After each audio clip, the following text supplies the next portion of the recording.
দেখো গাইজ, আজকে আমি অনেকদিন পর তোমাদের সাথে কথা বলছি। আজকে দুপুরের টিফিন আমি কাজের সাইডে নিয়ে এসেছি। মা কী করে দিয়েছে দেখায় তোমাদের।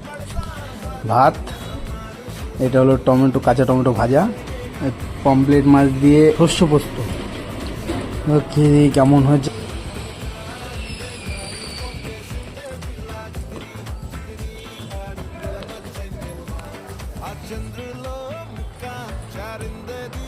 ঠিক আছে, তোমরা যদি কোনো একদিন কাঁচা টমেটো ভাজা করে খেয়ে দেবো, ভালো হবে। একদিন ট্রাই করে দেবো। কাঁচা টমেটো আমার ভাত খাওয়া হয়ে গেছে, এবার মাছটা নিয়ে খেয়ে দিই কেমন হয়েছে। সেটা মনে হচ্ছে ভালোই হয়েছে।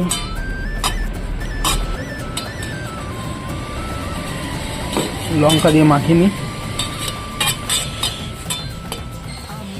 একটু মাছ নেব, ভাত নিয়ে যাই। মাছটা ভালো হয়েছে। তোমার যদি অনেকদিন পর চ্যানেলে আজকে ভিডিও দেবো, সেটা একটু সাপোর্ট করো।